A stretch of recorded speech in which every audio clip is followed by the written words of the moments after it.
Hello, everybody, and welcome back to the It's Pizza Time podcast. I'm your host, iNDiGO. Today I'm joined by my co-host, Victor. Hello. My co-host, John. Hello. And our very special guest, Skrude.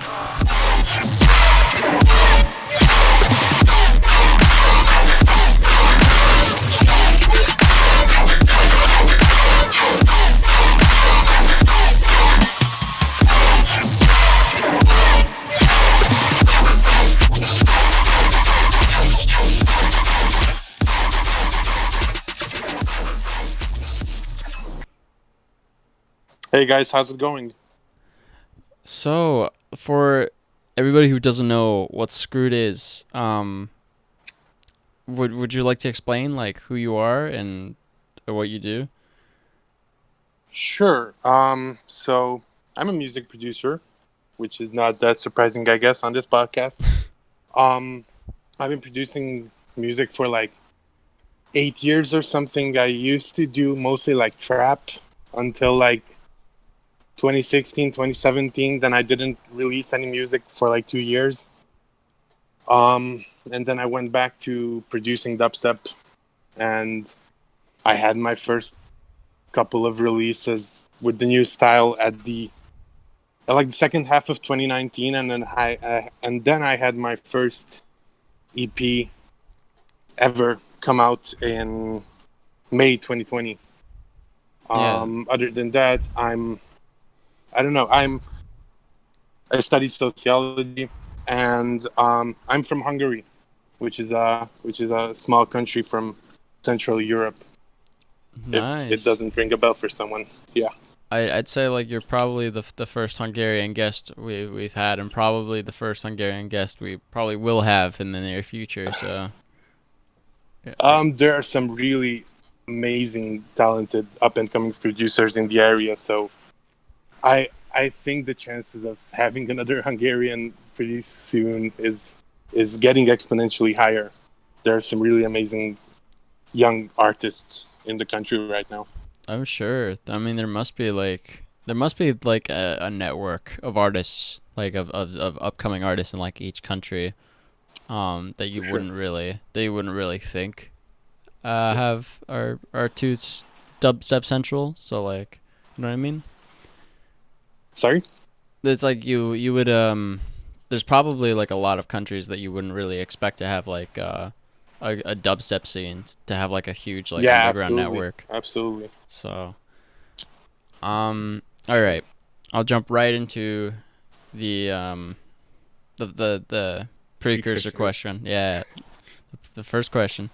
So what is your favorite kind of pizza? Okay, so I did my homework and I listened to a couple of other podcasts you guys did, and I thoroughly enjoyed them, by the way. And so I knew when this was going to come up, I would also have to answer this question, and I've been thinking about it since. But I'm gonna have to go like purist and go for like a regular margarita. I know it's a boring answer, but that's like the best pizza for me, at Yeah, I least. mean, it is the classic, It's so Yeah. fucking good. It's like, no matter the situation, it goes with anything. So, Yeah. I don't really like a super heavy loaded pizza with a lot of stuff on it, I like it when all the elements are there to serve a purpose. Yeah, I mean, like And it's boring. Yeah, boring is never a bad answer if it's like an answer that is like a good answer, Yeah. right? It's so I could always go down for a margarita. Yeah. But if I want to go adventurous, I might go with a prosciutto or a mushroom Oh, pizza. So I just like to keep it like super, super simple when it comes to pizza. And thin crust, that's like equally as important for me. hmm. Do you get like?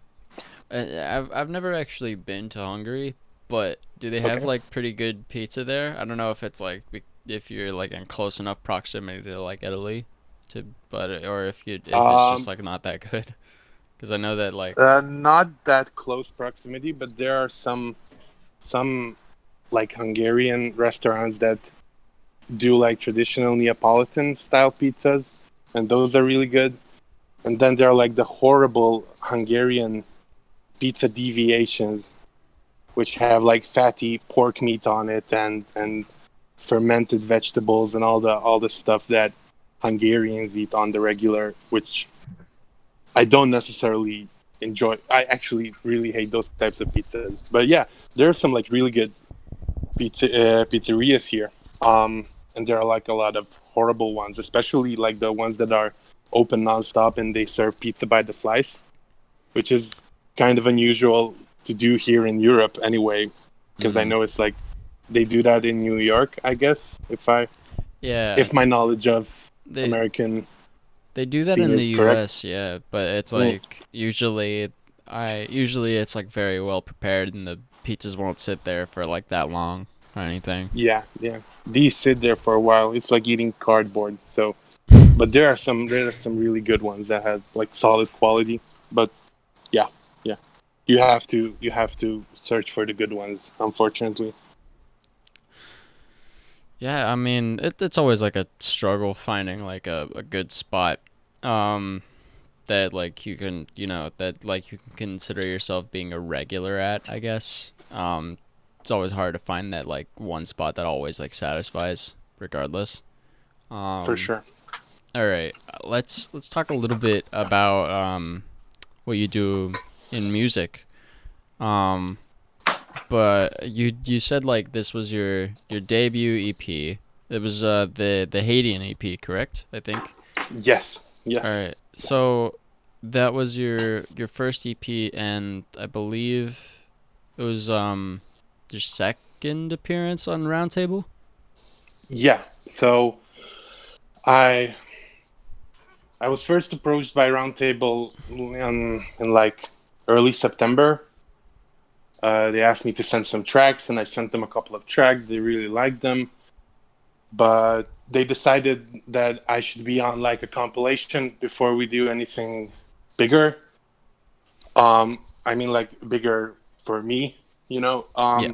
So they chose one track of mine, which is titled Locust, to be on their yearly compilation, Nights of the Round Table, and Volume 3 was the one in 2019. And it got a fairly decent response. Like I'm really satisfied with how it turned out. It got played out by a couple of idols of mine, which meant a lot to me. And then I finished up a couple of more tracks, and then Disciple logged in an EP, and it came out on the 1st of May in 2020. That was like, was that like ever were they like a label that you ever like kept up that you were, I guess, a fan of, or at some point, or of like Disciple like as a whole, or were you just kind of like unaware of their existence before they reached out to you? I was the biggest fan of Disciple before they approached me, so it meant like super lot. Like they are by far my favorite label, and some of my favorite artists are on their roster. And also, what I really liked about Disciple before I even worked with them is, so we do a lot of shows here in Budapest with this group called Next Level Budapest. And we do a lot of shows here in Hungary. And every time we had an artist from Disciple come to Budapest to play a show for us,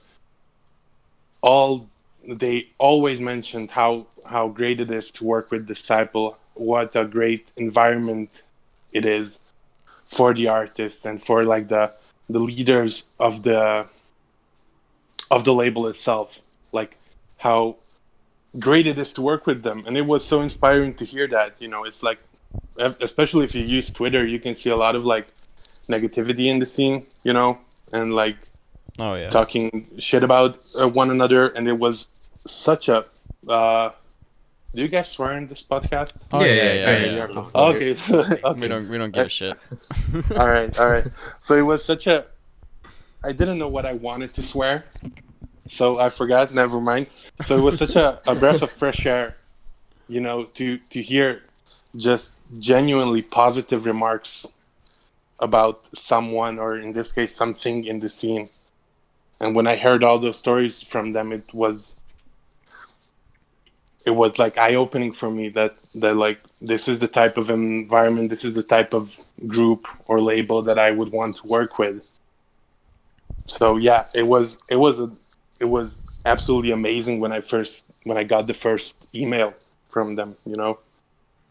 I mean, that's like really good on their part. I mean, especially like you said, like with Twitter, everything is super toxic and like it's never usually a good thing. So it's kind Yeah, of hard to definitely. it's kind of hard to spread a good image through Yeah. Twitter. Yeah, it's Um, kind of hard to use Twitter in the first place because like you always gotta say something and like speak your mind, but at the same time you could get canceled for it. So if I write I like margarita pizza, someone will hate me. Yeah, yeah, yeah. So it's Yeah. difficult for sure, and I feel like EDM Twitter is just on a whole different level. yeah, Yeah, I don't really have that much experience with it because like Twitter is not that much of a thing here in Hungary.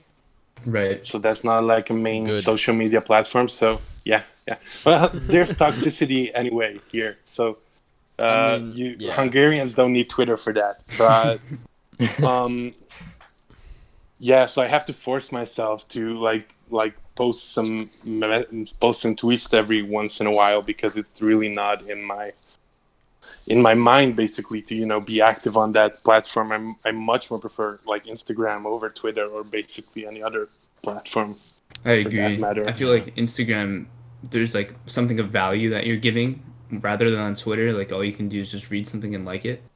For With sure, Instagram, for it's a sure. picture. You can show something. Like I feel like it's a lot better.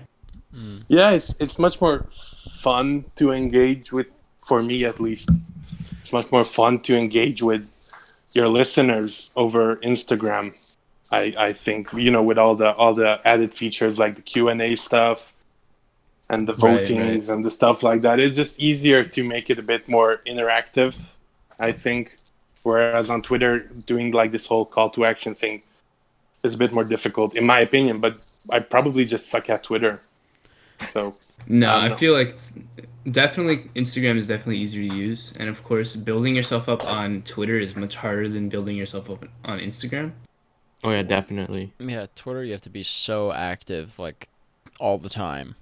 It's Yeah, ridiculous. And even if you are active, you have to post tags to like get people to actually look at your stuff. And then most of the time, people are like, "What the fuck? This person's putting tags. I'm not gonna like their stuff." So, yeah, yeah. I have the same, dude. I have the same reaction every time I see someone using like a hashtag. It's like, wait, why do you want to reach so many people? Like, why are you pushing your shit? And I was like, Yeah, no, that's what I should do, yeah, but I just it's can't bear myself to do it. Like I've, that's why like Instagram, it's like a safe space. I can post whatever bullshit is on my mind. Usually, I just post about either movies, um, music, obviously, and whatever bullshit I find on the internet. yeah, which is right. that's probably like the way you should go about it. And like I don't like Twitter for the sense that it's like not only is it's you got to be like super careful what you're putting out there, but it's like Twitter is such a staple now for like you kind of need it to have like a career for some reason. And it's like if you want like a career in any industry, it's like you need to have a Twitter account and you need to use it somewhat frequently. And I don't understand like why. I I feel guess like it's For sure. go for it, Chen. no, I was just gonna say like I guess it's because it's probably like a huge audience down on Twitter. And like it's so popular now, so like I would say most people would want to get Twitter just so you can attract more fans probably or like gain more attention.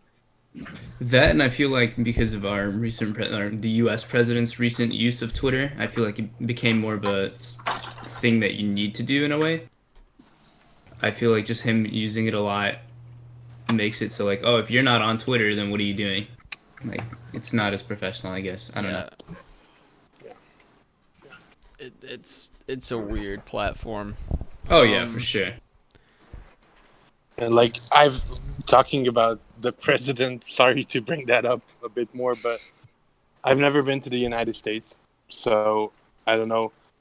It's such a horrible thing because I've never been to the States. So most of what I know about the United States is from social media and films and YouTube, and occasionally when we have artists from the US talking about what it's like living in the US, so that's all my input.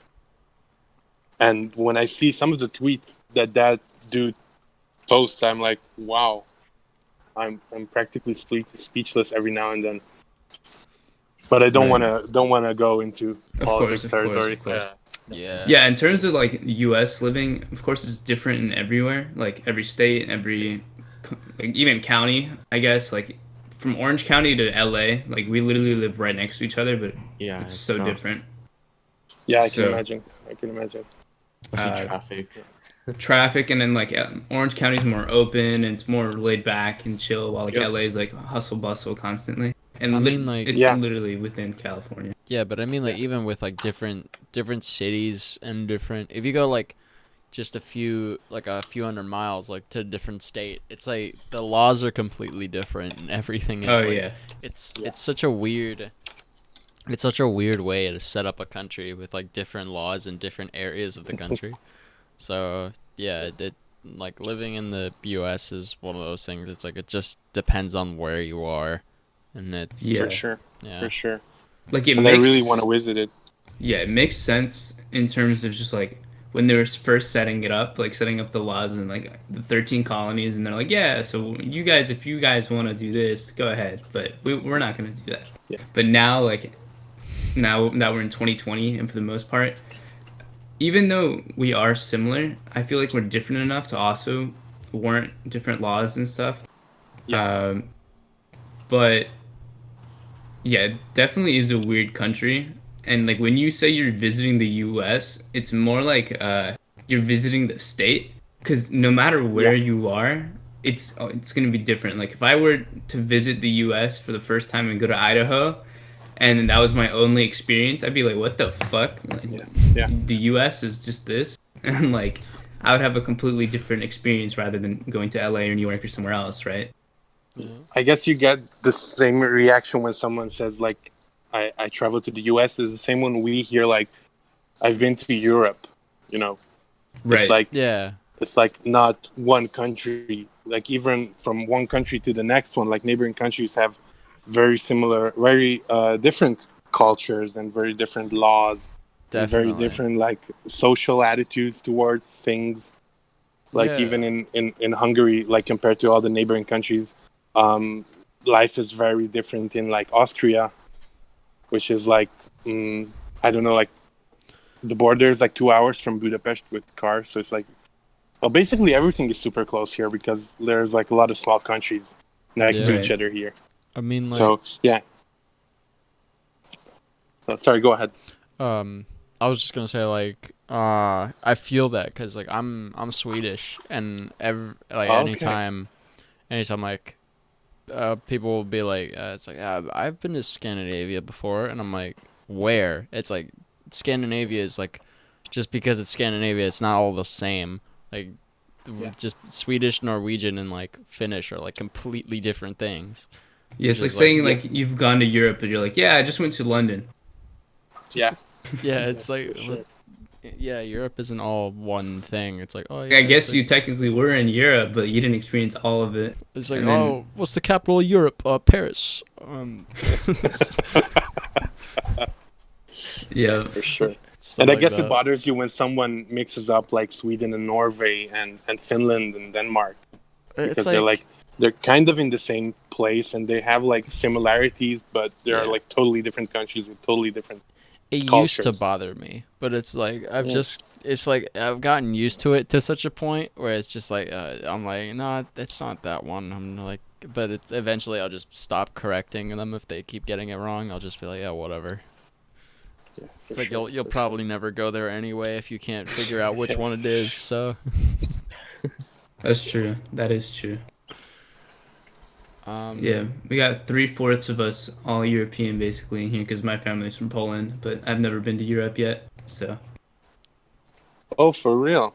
yeah, That's cool. Historically, Hungarians and Polish are like good friends. Every time I check a Mhm. video on YouTube which has like something Hungarian in it, there's a lot of like Polish comment under it. And Right. the same thing happens the other way around. When I see something Polish related on YouTube, there are like a lot of Hungarian comments. There's like this solidarity between the two countries. Absolutely. And I think it's so funny, like going on YouTube and just searching up some of the videos and stuff, because like at least in like Polish culture, like there's so much humor that they throw on YouTube. Like I don't know, like they'll have like people like slapboxing each other, and it's so funny. And so you never been to Europe? Unfortunately, no. I was actually supposed to go this year, but you know, coronavirus. Yeah. Oh yeah. Yeah, Oh, man. because the plan was because I'm currently 19, right? So Yeah. I didn't want to go before because I couldn't drink, right? And I just couldn't experience the whole thing like as I would want to. For sure. And Priorities. then as soon as I turned 18, it was like the plan was okay, we're gonna go to Europe now. And basically one thing led to another, and I just didn't go last year. And they're like, okay, we're going this year. And we had our tickets set for like August, which is basically now. Because I was going to spend like all of fall and winter there. Oh shit. For real? Yeah, I was So gonna go to You would have been there Germany. for several months? Yeah, I was going to go to Germany. I was going to go like everywhere. I was going to go like on the buses and travel like by myself Yeah. for like a lot of it. But That would have corona- been so dope, man. honestly. yeah, So sorry to hear that, man. it's all good. We'll Well, go when it yeah. opens up.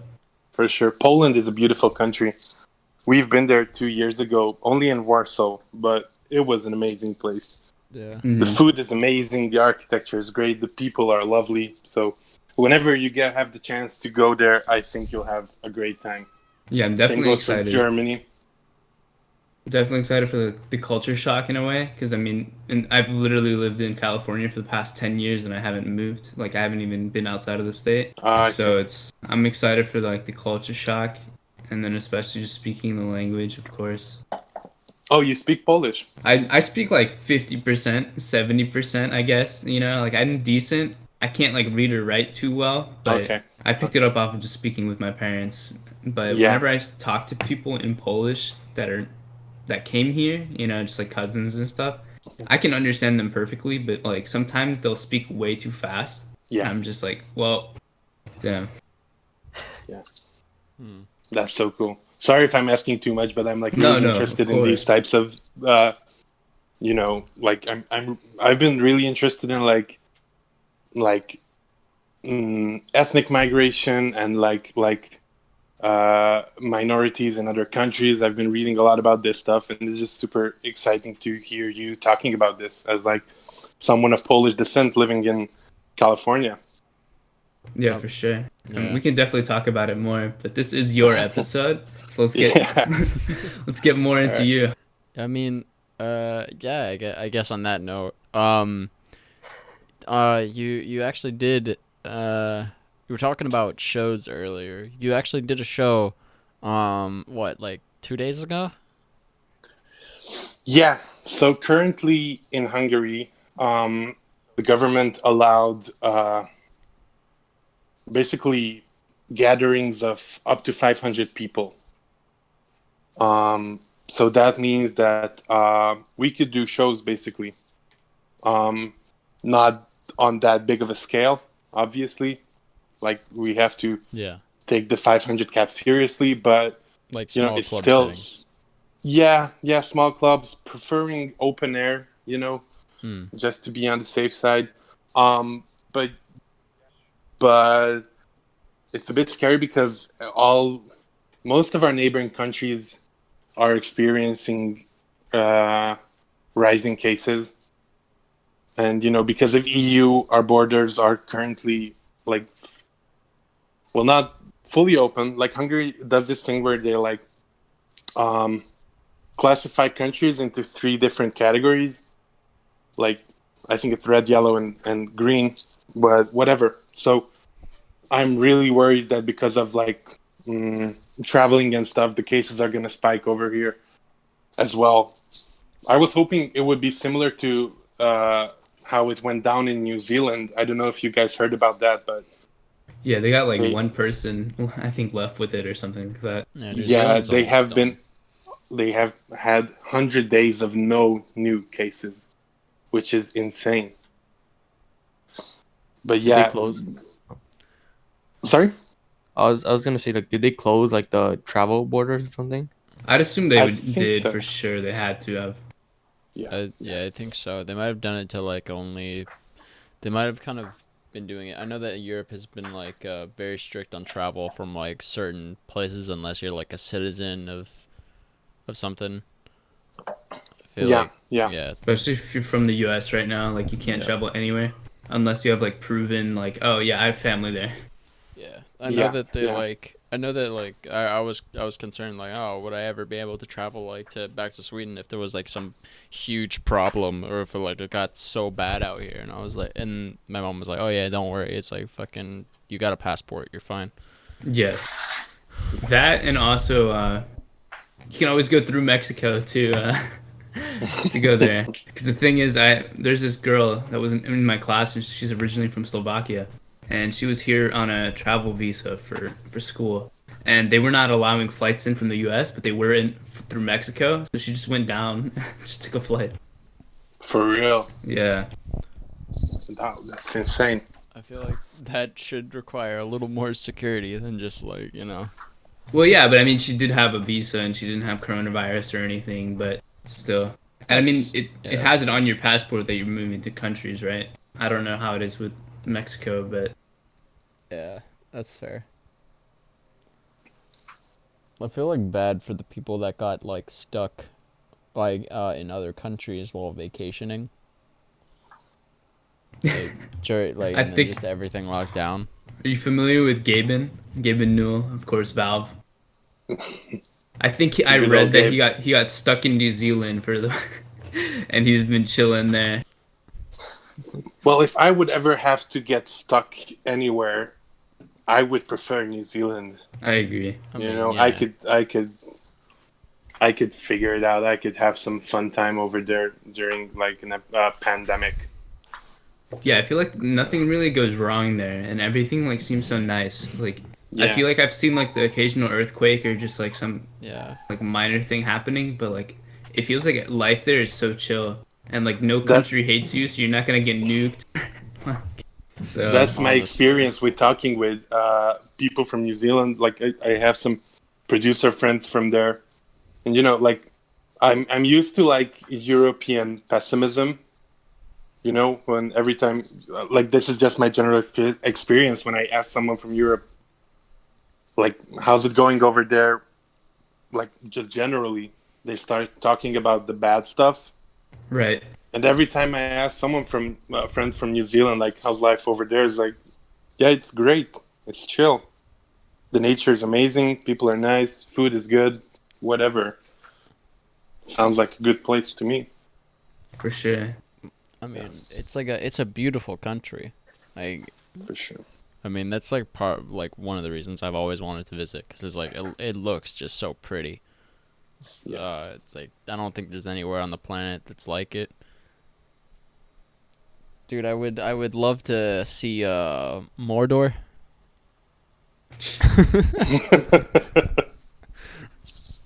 I mean, yeah, it's like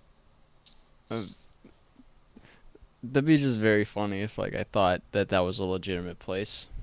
But Yeah. dude, have you ever been to Mordor? I've always wanted to go. It's It's the same thing. They crazy. say, "Oh, have you ever been to Narnia? Dude, Have you been to Skyrim?" fuck yeah. I mean, Skyrim is pretty much based off my homeland, I think. So, Yeah, pretty much. pretty much Pretty much. it's almost the same thing. It's just like Sweden is just Skyrim without dragons. That's really it. Hey, you don't know that. What if the dragons were invisible? Okay. Yeah, when was the last time you were there? Uh, yeah, you're right. They might have just spawned in like a couple years ago. Yeah. They're just hiding. Yeah, you're right. All right. Um, let's see. What Sorry, we went a bit off track once again. No, That's Starting like off with shows. that's all good. It's like what this show lives on. So it's like, Oh, Yeah, we perfect. try to like cater towards what your interests are for the most part. yeah. Okay.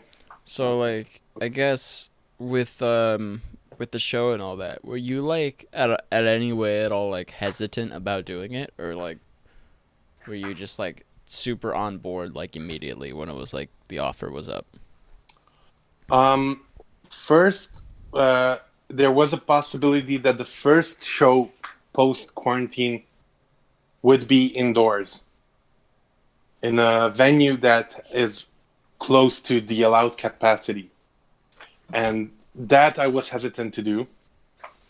But thankfully, the venue wasn't available, so it moved. The first show post quarantine moved a week later to an open air location, and that immediately eased my mind. And yeah, so far there's not really any signs of rising numbers at the moment.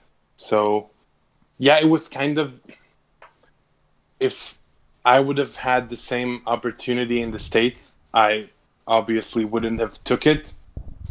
But when this was happening, the average daily number of cases was like 3 people per day, 4 people, something along those lines, back in late July, which is like pretty chill numbers. And we had like higher numbers. So we had like, I don't think we ever had like 100 plus a day. Like we had much more lower numbers. I'm not sure about the numbers. Sorry. I've been listening to this for like the past 4 months, and it's a bit all over the place. So Yeah, but, But- they're definitely like lower numbers compared to like other countries. So yeah. When I saw statistics for like other bigger countries, I was like super shocked, basically, because I like did some like I calculated, because Hungary has less than 10 million people living here, and like I converted it, if we had the same number of people living here as in the States, and it would be the same same ratio of infected people, how would it look like? And it was scary, basically. But yeah, I didn't really hesitate that much because the numbers were very much on our side, and there weren't any reported cases. So I think all in all, it was an okay decision to make on my part. yeah, definitely. I mean, yeah, it's definitely something like it's a scary like thought. Just most of it. I remember like when the whole pandemic stuff was just starting out. Like I was just like, that's Toilet paper. it's okay. No. That was ridiculous. I still so can't believe dumb. people are hoarding toilet paper. The Dude, first thing that happens, first thing, there's a virus that's like killing people. The first thing people are like, toilet paper. That was so dumb. It It was honestly. like, yeah, people. It was this really like, it was that with the whole toilet paper thing. That was this whole feedback cycle, because it was like, people initially started buying it out because there were like some threads by some like fucking stupid idiots online that were like, hey, I heard that most of our toilet paper shipments come from China, and they just closed their borders or closed their trade routes or whatever. So like, the people were like rushing to buy toilet paper because like they thought like they were just gonna get completely cut off from their toilet paper. And then like people were like, and then the government was like, no, most of our toilet paper is made domestically, if not all of it. And then people were like, nope, we're still gonna buy it. And because people didn't see any on shelves, because it was all gone now, because everybody was buying it, people would buy it more because, you know, they couldn't. It was so hard to find. So it Yeah. was just like continue looping. Right now, it's not a problem though. Luckily, Not at all. it finally like blew over, but it's still annoying. The thing is, like, I feel like for the most part, like, initially everybody was buying out everything. Like, you couldn't find anything canned. You couldn't find anything, like, at all. Honestly, I just took the approach of just kind of being chill about it and just being like, you know what, we're gonna survive, like, no matter what. If the apocalypse comes, I'll just steal or something. I don't know. I don't know about that, but anyways, uh, basically, I mean, we've survived the bubonic plague and like worse things. So I'm just in my mind, I'm like, well, we have so much technology now. There's I mean, probably yeah, yeah, we survived not. that with no medicine. Yeah, So like, like we're probably gonna get over it. So I was just kind of taking my like time like shopping and whatever, and people are like sprinting and like pulling shit out of each other's hands. I'm like, this is ridiculous. So, but now yeah. it. Go ahead, go Sorry. ahead. No, I just wanted to ask, in how did people take part in the social distancing regulations in the U.S.? Like, did people take it seriously generally in your area, or not? Oh, Well, Yes and no. I mean, when I feel like it Okay. I depends where mean, you are. yeah, I mean, like when the whole pandemic like started, like around like early March, late February, I think most people were just like, nah, it's probably gonna be over like soon. That was even like my I like thought, because I didn't think it was like a big deal, since we only had like that was the time where we had like 4 cases in all of LA, and we were like, okay, it's not that big of a deal. But as soon as it started, like seriously, like as soon as like it was like mid March, I haven't really left the house since then. I've left the house on like 2 occasions. Yeah. So I'm keeping very strict about it, because it's like I don't want to do shit with that. Yeah. So I've Um, kind of lessened up on that in terms of just like I've been just like running around the neighborhood and biking and stuff, and just mostly doing physical activities, of course, hiking and just like being out in nature. But every time I do go out and like I see people around us, it almost seems like everything's gone back to normal, except people are wearing masks and just stores are not allowing people inside. Like you can just there's restaurants now that you can sit down at on the patio and like outside area and like sit there and you eat without a mask. So, but the servers all have masks and oh, everything. how are you gonna eat with a mask on, Victor? Tell me that. Well, I'm just saying. I'm just saying they don't have it on their face. You know, some people will pull it down, but like they just don't have it at all. So, and Yeah. it's interesting because the tables, how of course the tables are set up like 6 feet apart, but it almost seems like almost it's going back to normal, and there's a lot more people outside than there was before. Okay. And of course, LA traffic has gone to shit again. Hmm. For like the first I've week, I've heard legends about that. About LA yeah. traffic. So like Yeah, five about LA miles is traffic. basically like 5 miles is like an hour, depending Yeah. on what you're doing, where Like, you going. Holy shit! honestly, Yeah. you could probably you could probably like take maybe a little more or the same amount of time it would take you to drive there with like the trains or transit, and you'd probably find it a lot more interesting. So I usually Public transport is crazy. Oh my god.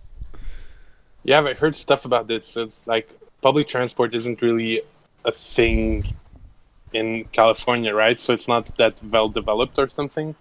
Yes and no. They're trying to Okay. develop it better. The thing is, we do have it and like it works I decently. I say it's The problem is, very well developed. It's just like, in particular in LA, it's just so many people drive that most people just like ignore the fact that we have public transport and kind of just forget Okay. about it. So it's like, I mean, we've had a subway like on that's gone like from Hollywood to downtown. We've had that for like 50 years or something, and like most people don't even like know it exists. right. But And the it's thing is also, while it is well developed and everything, the issue for me at least is just sanitation and cleanliness, of course, just because you have so many homeless people that'll sleep on there and then literally pee and shit on the fucking train car itself, or in the bus. And of course, you just have crazy people in LA. Like, I remember one time I was riding the bus and some dude jumped on the bus, ripped his shirt off, and started wrapping it around his hands like a boxing gloves type thing, like just like wrapping, and started screaming at people. And I was just like, nope. And I got off. But That sounds yeah, wild. yeah, it's of course there. Most of the time, nothing will really happen. maybe you'll be like, what the fuck is that smell? And like, it's like that's about it.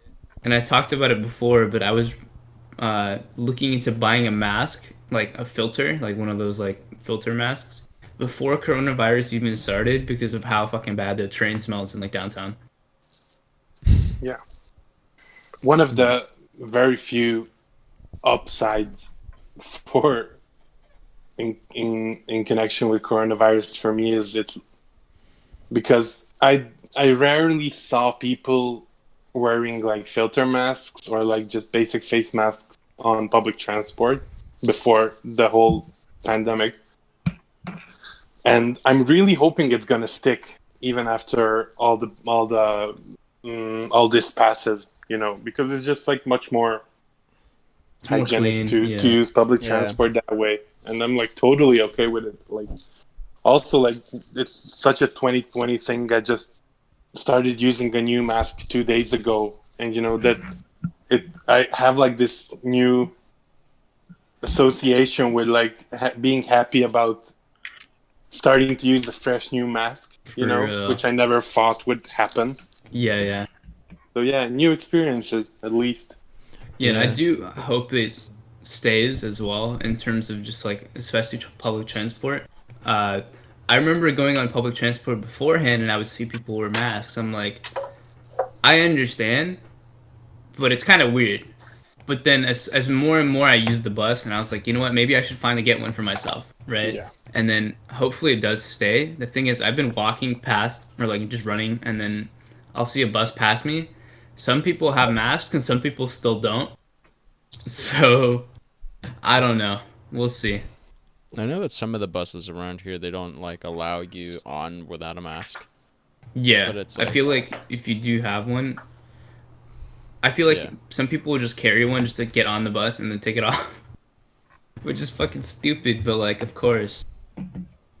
Same with the stores. Like I've seen memes with like on Instagram where people will bring a mask, but they'll have their nose completely out or their mouth out, or they'll like wear it like with one string like attached and like They'll wear the a other one mask, like but off their there's- face.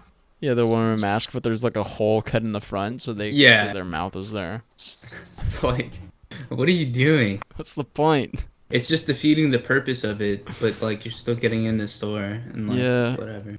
Every time I see that shit, I get so fucking triggered. It's so Like dumb. the worst one is, I was on the tram I was traveling back home to my apartment, and I saw a dude. He was wearing his mask normally until he pulled it off and started eating a sandwich on the tram without, basically like without even using like a hand sanitizer, which would, I don't think a hand sanitizer would help eating a sandwich on public transport. It was just like the stupidest fucking thing I've seen.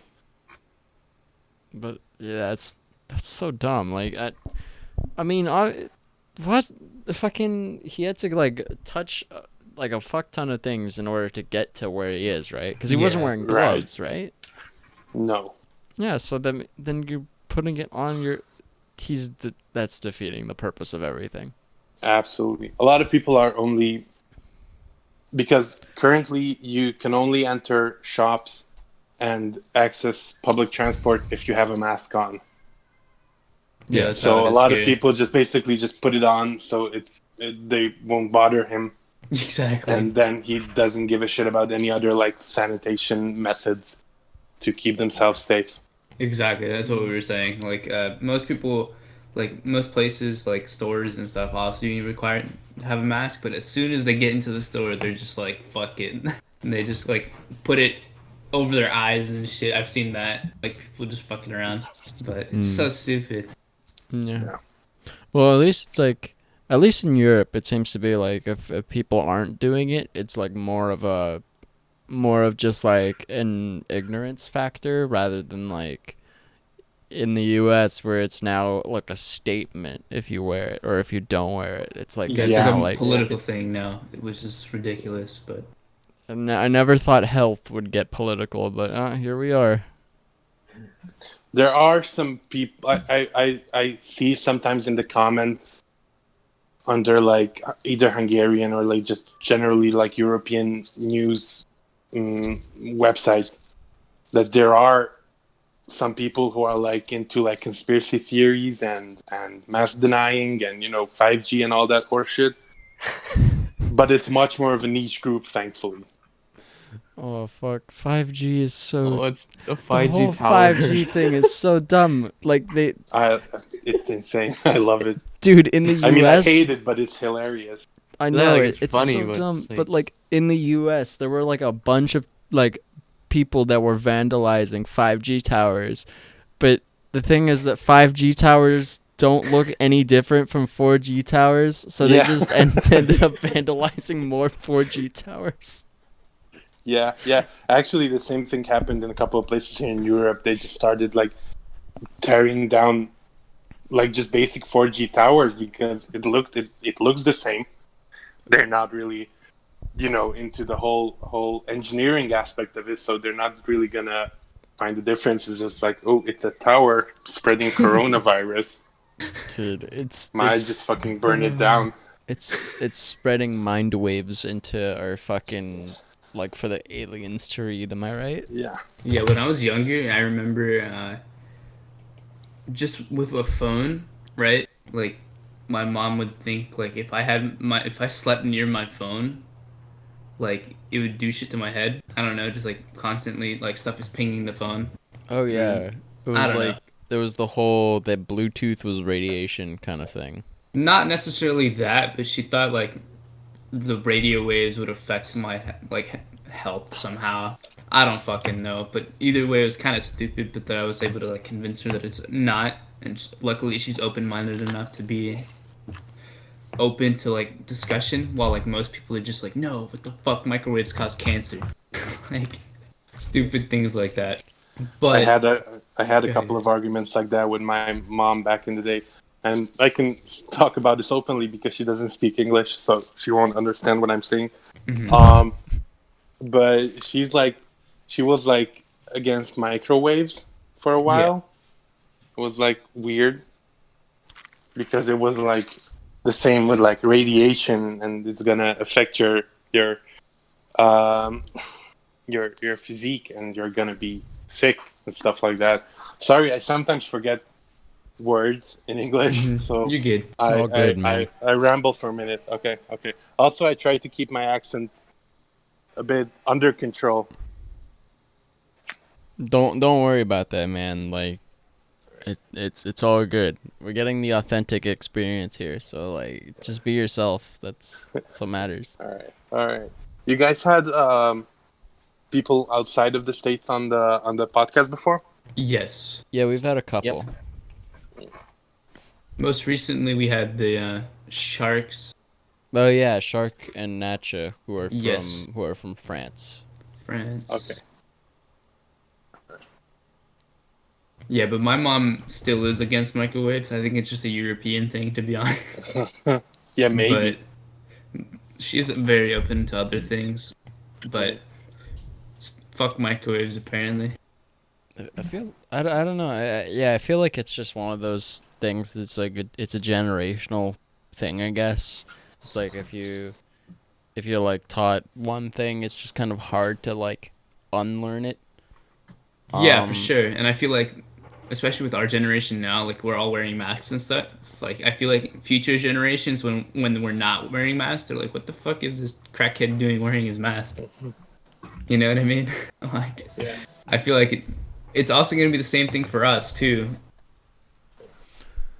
Yeah, I mean, I read about the Spanish flu in 1980, where they also had mask deniers.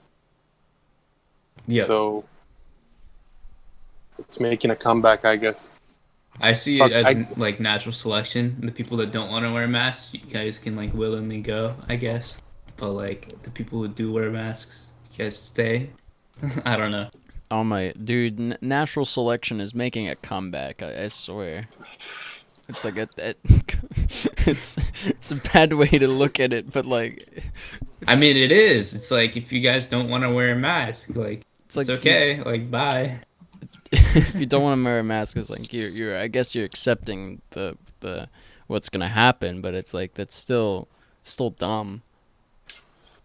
Yeah, but if It's they're not wearing masks, it's not it might, even if they they are the ones who get sick later on. Those who did not wear masks, I wouldn't enjoy that either, you know. yeah, But Of course. it's more not so a if good it's outcome. someone else because of their because of them not taking it seriously. You know, that's an even more horrible outcome. Yeah, you and feel a bad for very them, but like possible outcome.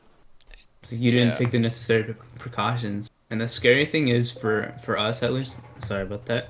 Scary thing is right now we're not back at school, right? Because I'm in college currently, and we don't have physical classes. It's all online. And for this next semester, I'm still online. Luckily, some schools are actually going back, which is kind of scary.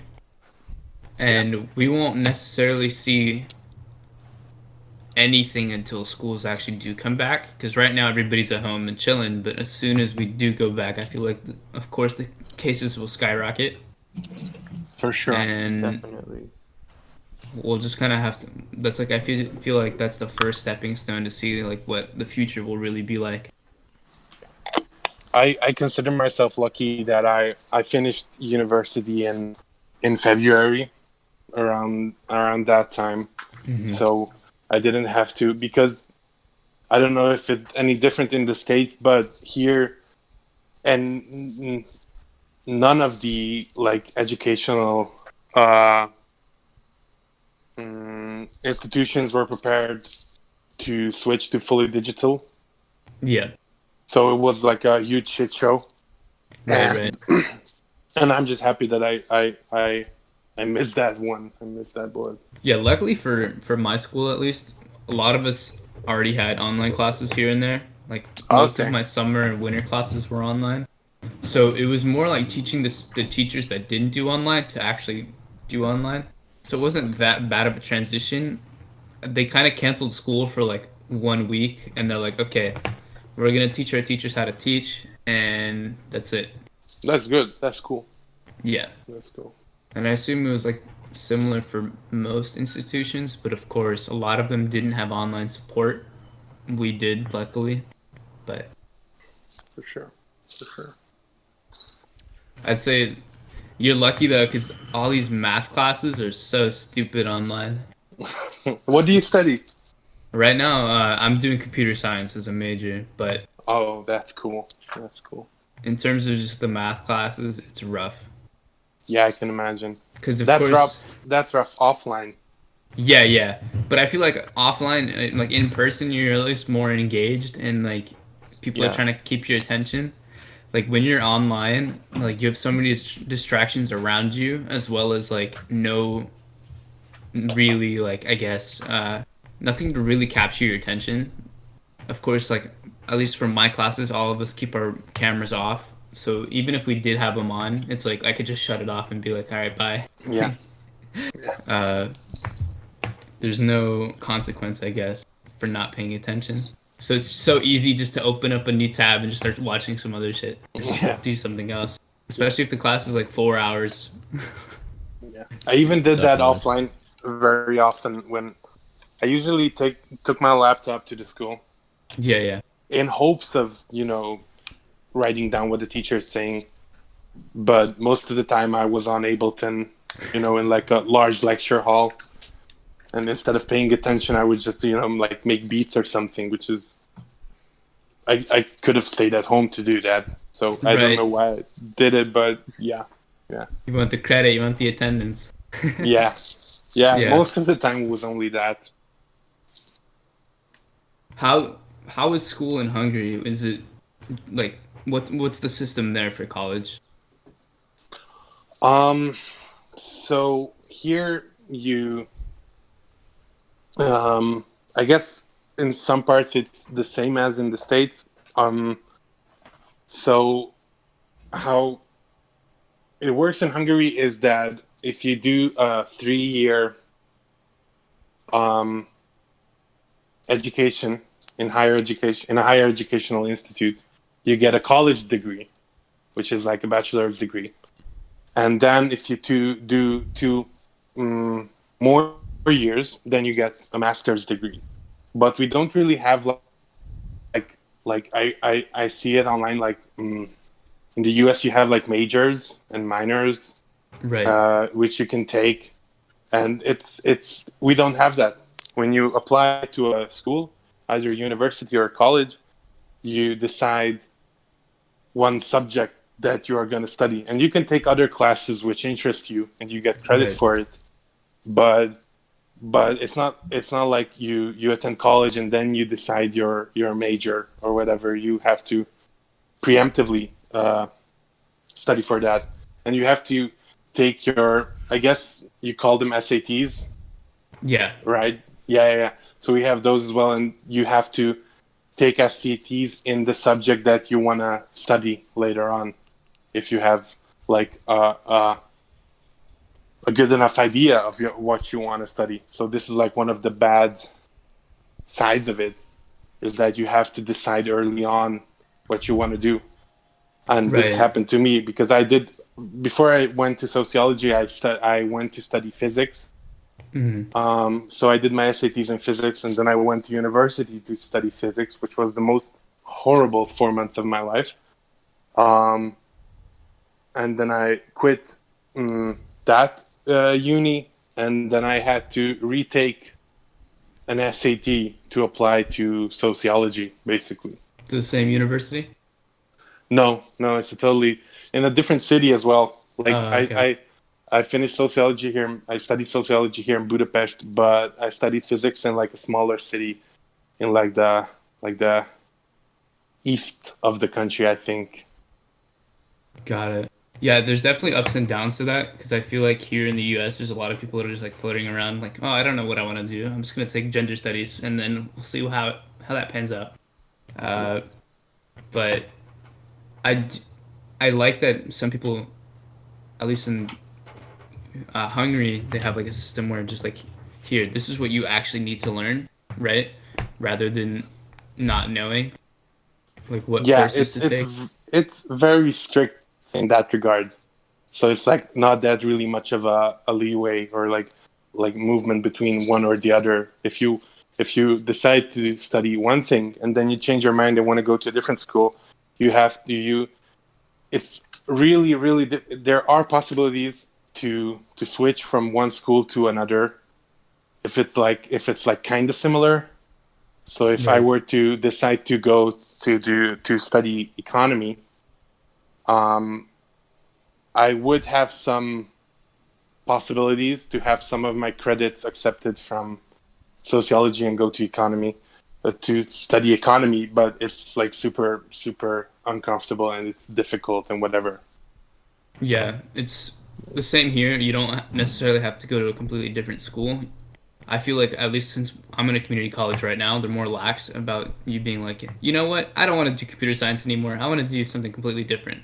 They're like, Dude, the first sorry well, to interrupt you, go but ahead. the first time I like the only thing I know about community college is what I saw on the TV show Community. Mm-hmm. I I'm don't not know if even you guys familiar saw with that. that. No. Oh, it's amazing. You should check it out if you. It's a sitcom, but it's super fun. Super fun. It's like one of my favorite sitcoms ever. Yeah, I'll check it out. Yeah, it's like the thing is my college, my community college is very close with like neighboring universities, Okay. right? So they have most of the teachers that we get are from these major universities like UCLA and like stuff like that. Okay. And they teach at other community colleges as well. So like for extra money, of course, and like just helping out the community. Yeah. Uh, Yeah. so like every single teacher I've really had is from UCLA, and that's like Oh, okay. ideally the college that I want to go to. Okay. So it's like I'm getting like a UCLA education, but for like a fraction of the cost, which is Yeah. super cool. Oh, that's what the other thing I wanted to bring up as a difference. The cost. Mhm. Um, because I like I try to keep up with sorry, I try to keep up with American politics and like American social life and whatever. Mhm. And one thing I see come up every now and then is student loans and the cost of attending a university and whatever. And Definitely ridiculous, for sure. especially like, like my education was free, Right. but even if I would have to pay for it, it's like, for me, it would have been like $600 per semester Right. or something like that, which is like, compared to the costs in the States, is like ridiculous. See, and this is how you play the game here, at least, is you go to a community college first, and you get to, like, you stay there for maybe 2 or 3 years and get most of your credits done for the major that you want to transfer for, and then you finish like 2 years at the major university, so that you cut the cost in half, essentially. Oh, I see. Because for community college here, my courses cost $800 per semester right now, and that's for 16 units. In terms of cost at UCLA, it would probably cost me 13,000. So it's definitely Shit. a change. Definitely, yeah. And I'm still getting the same education. I'm still knocking out the same courses that I would have at UCLA, but I'm doing it at the school that I'm going to now. For sure. So sure. it's definitely, That's interesting. I never Yeah. heard about this aspect of it before. yeah, I feel like it's more of a thing in California. I don't know other places. Yeah, and at least in LA, there's like a couple community colleges that you can go to and do the same thing. But it's just smarter to do it this way because you save so much money and time. For sure. And like, I probably would have been way in debt by now. But like, considering that I'm only paying $800 right now, I'm floating above what I need to. Yeah, absolutely. Absolutely. All right. Let's move a little bit back to music before we call it quits here, since we're almost at Yeah. the end of our time. Okay, I guess music wise, what are your like aspirations for the Skrude project? Like where do you want to take it in the future? It I don't know. If you would have asked me last week, I would have probably said something different than what I would say now. It changes. I don't really have any exact ideas. All I know is that I really like to do things that I haven't done before, even within the same genre. Like, I had people tell me when Locust was getting a bit of traction to oh, you should do more of this, like, pots and pans rhythm trap crossover, whatever. And I was like, I would do anything instead of that, because I did that once. I wouldn't really be interested in doing something similar to that. And I have no problem if someone has a very similar output, because that's amazing. If you have like a signature sound that you can push, which people are going to recognize, that's awesome. But I don't feel that I have that yet, or even if I have it, it's not that noticeable. It's much more like smaller details or whatever. So I'm just trying to do whatever inspires me at the moment, and have fun, basically. Definitely good I words. try to keep it like chill and not overthink it, because I know it would exhaust me mentally if I would take it too seriously. So I'm just trying to have fun, make music, and put it out, hopefully. And that's basically it, Especially like currently in the past few months, a lot of like small artists have been popping up with like insane sound and whatever, and I really enjoy listening to their stuff, for instance.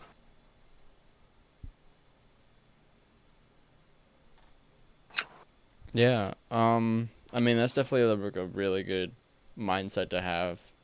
That like you're kind of just gonna go around searching for your style before you like put all your chips on black, so to speak. Yeah, absolutely. All right. Well, on that note, we're reaching about the end of our time for this episode here. So, are there any like final words that you want to give anybody out there? Like anything you want to say to anybody listening right now?